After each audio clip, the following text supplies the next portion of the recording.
Bendiciones del Todopoderoso para cada uno de ustedes. Les habla el reverendo Fernando Jaramillo y les invito para que celebremos al Señor en estos momentos, para que levantemos una plegaria a Dios. Padre Celestial, en el nombre de Jesús, venimos delante de ti para glorificarte. Permítenos exaltarte en una manera especial. Amén. Vamos a tener una alabanza al Señor en estos momentos.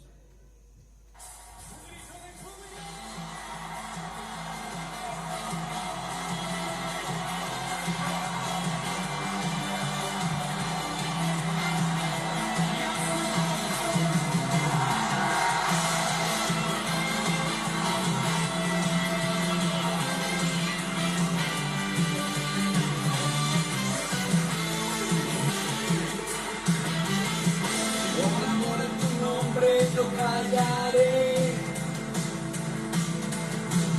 por amor a tu palabra no callaré. Tu fuego arde en mí, nadie lo apagará. Por amor a tu nombre yo callaré.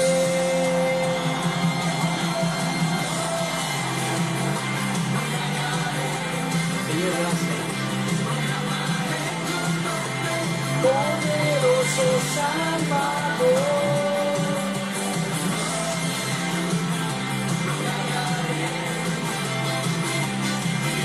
de tu nombre majestuoso, grandioso, no callaré, no callaré, no callaré,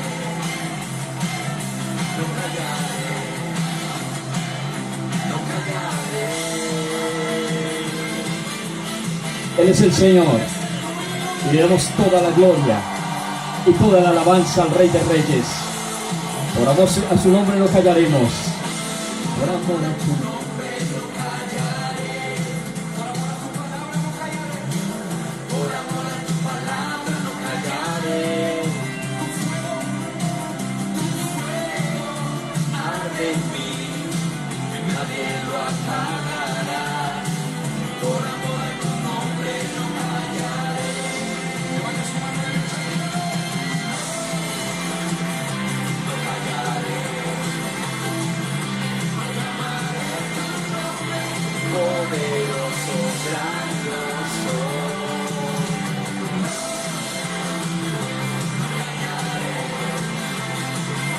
Gritaré tu nombre majestuoso, grandioso.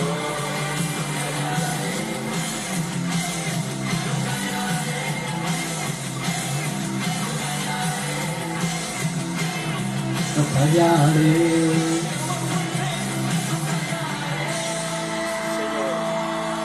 Tú eres el Señor y te damos la gloria. Toda la gloria es para ti, Señor. Toda la gloria es para ti, Señor.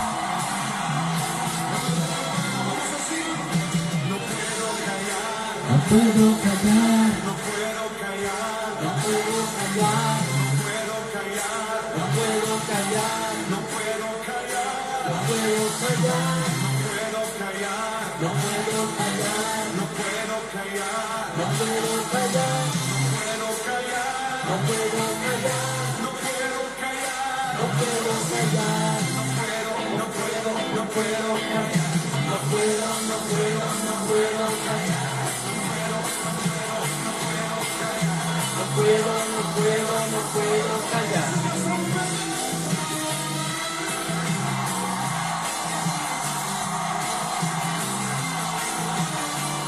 Eso se dice solo. No puedo callar, no puedo, no puedo, no puedo callar. No puedo, no puedo, no puedo callar. No puedo, no puedo, no puedo callar. No puedo, no puedo, no puedo callar.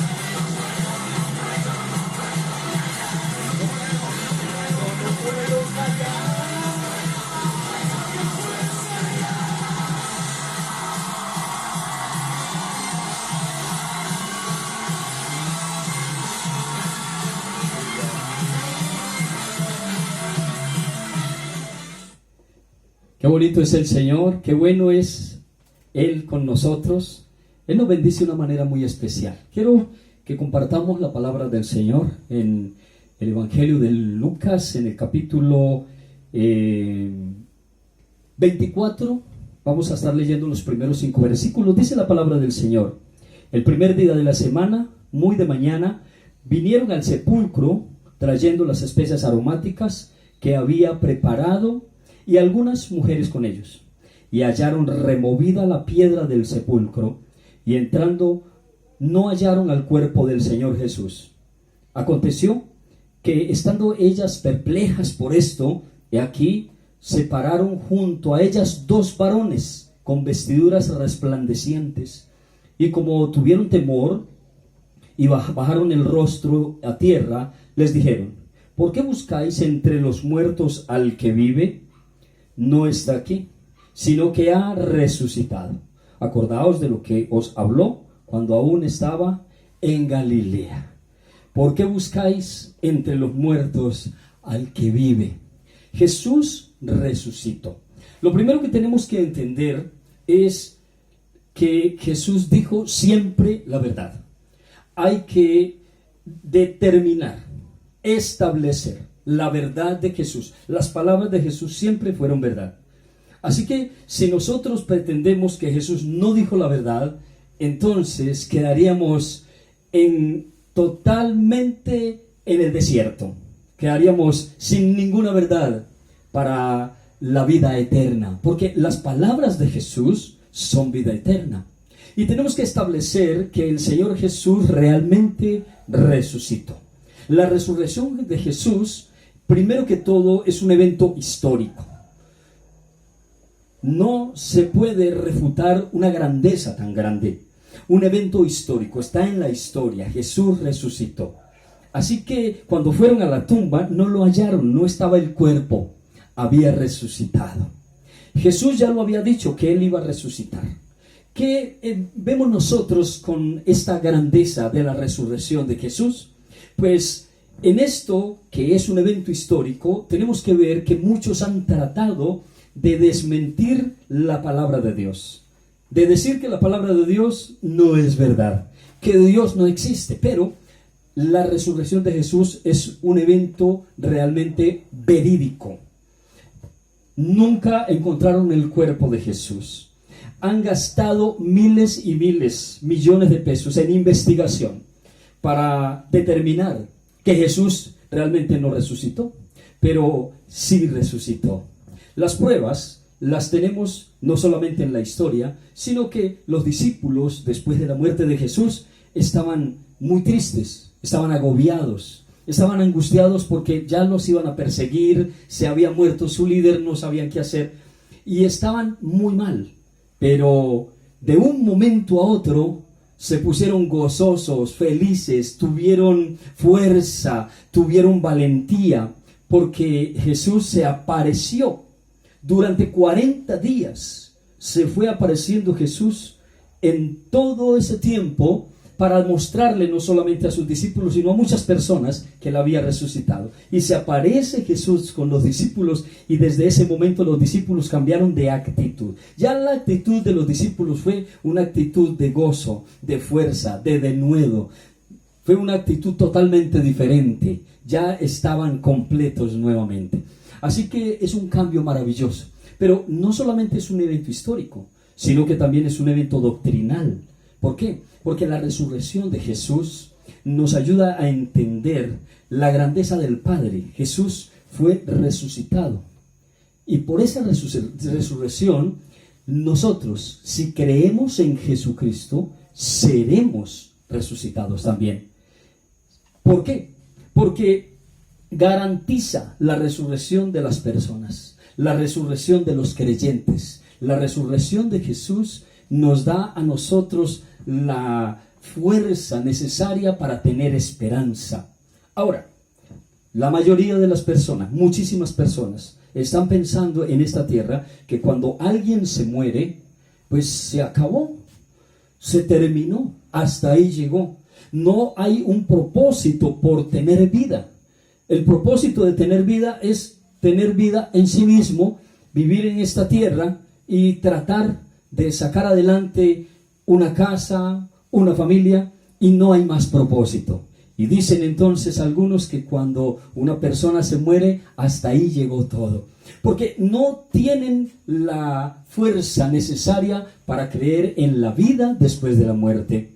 Muchos entonces también están creyendo que uno no resucita, que no hay una vida eterna, sino que existe una reencarnación, que entonces las personas reencarnan y reencarnan, se mueren y vuelven y nacen, se mueren y vuelven y nacen, la misma persona por muchas décadas, por muchas generaciones, por muchas personas. Entonces, las personas tienen unos pensamientos, pero Dios nos da a nosotros una seguridad en su maravillosa palabra, no de unos pensamientos, sino de la seguridad escrita por la inspiración del Espíritu Santo para nuestras vidas. Jesús entonces es el autor de la vida porque Él venció la muerte. Cuando Jesús murió y cuando Jesús resucitó, Él venció al que tenía el dominio de la muerte. Y por ese hecho, entonces ya Jesús se convierte en el ser victorioso que da victoria a su pueblo. La victoria del pueblo del Señor. La Biblia dice que no podemos buscar entre los muertos al que ya vive. Déjeme decirle que muchísimas personas, grandes personalidades en esta tierra han muerto y han dejado muchísimos seguidores. No tenemos que hablar de muchas personas. Podemos hablar de un Mahoma, podemos hablar de un Siddhartha Gautama, Buda, podemos hablar de otros líderes grandes que dejaron legado. Pero todos ellos murieron y ninguno ha resucitado todavía. Si encuentran la tumba, van a encontrar de alguna manera restos. Pero Jesús, la tumba de Jesús está vacía, porque Él tuvo esa poderosa, esa grandiosa y maravillosa potencia para nosotros. Él se acercó a nuestras vidas, dándonos la esperanza de la vida eterna. La vida eterna es lo que el ser humano necesita y en lo que el ser humano debe gastar mucho más. Debe mirar más allá. Y la vida eterna comienza ahora. Comienza ahora entregándose a un Señor Jesús resucitado, no a uno que está crucificado, no a uno que merece lástima, no a un Señor Jesús que está caído, no a ninguno de esos. Necesitamos seguir, necesitamos entregarnos a uno que resucitó y que vive y que está sentado a la diestra del Padre, intercediendo por nosotros. Así que empezamos a tener una gran seguridad para el día postrero, para el momento que el Señor del cielo nos permita a nosotros tener esa gran victoria. La Biblia entonces dice en Colosenses, vamos a leer en Tesalonicenses, primera a los Tesalonicenses, y vamos a leer en el capítulo 4, en el versículo 16, dice: porque el Señor mismo con voz de mando, con voz de arcángel y con trompeta de Dios descenderá del cielo, y los muertos en Cristo resucitarán primero. Cuando el Señor Jesús aparezca por segunda vez en las nubes, la Biblia dice aquí que Él aparecerá con voz de arcángel y con trompeta de Dios, y ese día dice que los muertos, los que ya murieron en Cristo, dice, resucitarán primero. Creo entonces que debemos tener una convicción poderosa para esperar al Señor del cielo con una esperanza viva. Si estoy muerto, voy a resucitar. Así que entonces la muerte no es un problema, como lo han mostrado durante todas las generaciones. La muerte es el paso que se da para nacer en Dios, para nacer en la vida eterna, para el cambio. Es un cambio de escenario. Pasamos de un mundo a otro mundo, de un mundo material a un mundo donde está Dios, al reino de Dios. Y la Biblia dice aquí en este pasaje que estamos leyendo, dice: luego nosotros, los que vivimos, los que hayamos quedado, seremos transformados y arrebatados juntamente con ellos en las nubes, para recibir al Señor en el aire, y así estaremos siempre con el Señor. Así que si Jesús viene hoy por segunda vez, hoy, si viene en la noche o en el día o en cualquier momento, los que estemos vivos, dice, seremos arrebatados, transformados. Los que murieron en Cristo resucitarán y nos uniremos, los vivos y los muertos, en una resurrección y en una transformación, para estar juntos con el Señor Jesús. Creo entonces que nosotros debemos de darle más realce a una vida cristiana, porque la vida cristiana tiene un sello especial, y es la resurrección de Jesús. Si Él resucitó, usted también resucitará para vivir una vida eterna con Él. Él lo abrazará, lo recibirá en su reino para que estés con Él para siempre. Deja de pensar que esta vida no tiene un propósito eterno. Deja de estar pensando que el que se muere se le acabó todo, y empieza a creer en la palabra maravillosa de Dios, la palabra gloriosa que nos dice y nos garantiza que el Señor Jesús resucitó, y que por ese hecho usted va a resucitar. En la primera carta a los Corintios, en el capítulo 15, todo el capítulo 15 nos habla de la resurrección de las personas. Todo el capítulo 15. Yo quiero simplemente leer el último versículo, que es el versículo 58.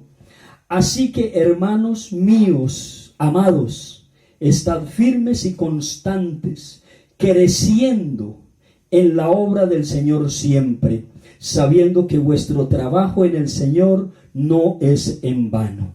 Tenemos tres cosas que nosotros debemos de hacer.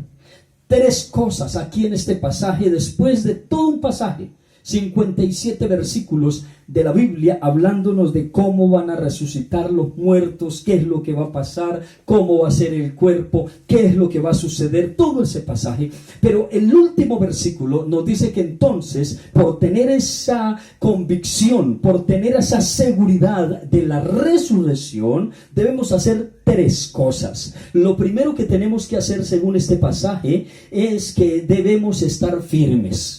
Uno, usted tiene que afirmarse, afirme su vida, afirme su fe, afirme toda la vida espiritual, porque el Señor dice, esté firme. Lo segundo que dice este pasaje es que usted siempre tiene que estar constante, porque las cosas son muy fáciles cuando son momentáneas, cuando son simplemente un evento, pero cuando es un proceso largo y cuando hay años de por medio, uno se va cansando. Pero la Biblia, ¿qué dice? Esté constante, constante. El que venciere y permanezca hasta el fin, ese será salvo. Entonces, constancia, por favor. Y lo tercero que dice ahí es que hay que crecer.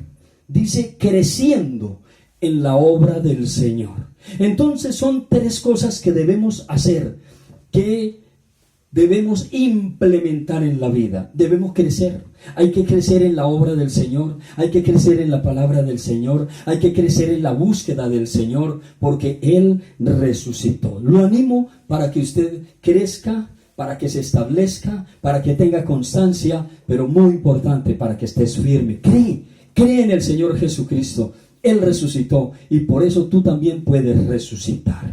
Amén. Vamos a orar un momento pidiéndole al Señor que nos ayude, que nos bendiga, y que necesitamos implementar en nuestra vida la resurrección de Jesús, creer en el Señor resucitado, en el que verdaderamente nos ama y murió por nosotros. Oremos un momento. Padre celestial, Dios maravilloso, muchas gracias por tu presencia. Gracias por darnos la palabra, gracias por darnos la seguridad, gracias por estar con nosotros en cada momento. En el nombre de Jesús. Señor del cielo, levántanos, ayúdanos, guárdanos. Permite, Señor del cielo, que creamos, que estemos convencidos y que la seguridad de la resurrección esté en nuestra vida, en Cristo Jesús. Amén y amén. Ahora vamos a hacer algo muy, pero muy especial, y es la participación de la Cena del Señor. ¿Por qué la Cena del Señor? Porque la Cena del Señor es un evento para conmemorar, es algo especial que debemos hacer. Los creyentes cristianos deben hacer esto en memoria de Jesús. Así que vamos a consagrar en estos momentos esta copa y este pan. Lo vamos a consagrar en el nombre de Jesús para participar de la Cena del Señor. Padre Celestial, en el nombre de Jesús consagro, Señor amado, este pan y esta copa, este jugo de uva, lo consagro en el nombre de Jesús, que sea como un alimento espiritual y que sirva para alimentar nuestra alma, y que podamos a través de estos emblemas poder seguir creyendo y poder seguir anunciando que tú vuelves. Padre, bendice pues este momento en el nombre del Padre, del Hijo y del Espíritu Santo. Amén. Para participar de la Cena del Señor, vamos a mirar en la Biblia, en el capítulo 11 de la primera carta a los Corintios, cuando dice la palabra: porque yo recibí del Señor lo que también os he enseñado, que el Señor Jesús, la noche que fue entregado, tomó pan, y habiendo dado gracias, lo partió y dijo: tomad, comed, esto es mi cuerpo que por vosotros es partido. Haced esto en memoria de mí. Vamos entonces a comer de este pan.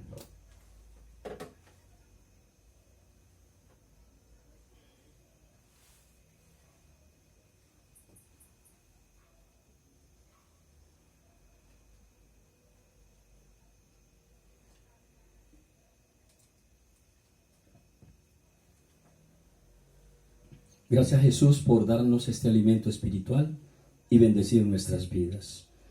Asimismo tomó también la copa después de haber cenado, diciendo: esta copa es el nuevo pacto en mi sangre. Haced esto todas las veces que la bebiereis en memoria de mí. Tomemos de la copa y seamos muy agradecidos por la sangre de Jesús.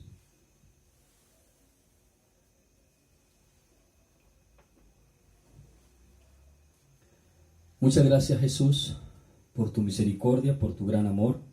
Gracias por darnos la participación de la Santa Cena, por darnos la palabra, por darnos, Señor del cielo, la esperanza y por darnos la seguridad de la resurrección. Cristo, tú resucitaste, estás vivo, y hoy quieres que nosotros también estemos vivos para vivir para ti. Muchas gracias, Jesús. Amén y amén. Dios les bendiga muchísimo a cada uno en el nombre de Jesús.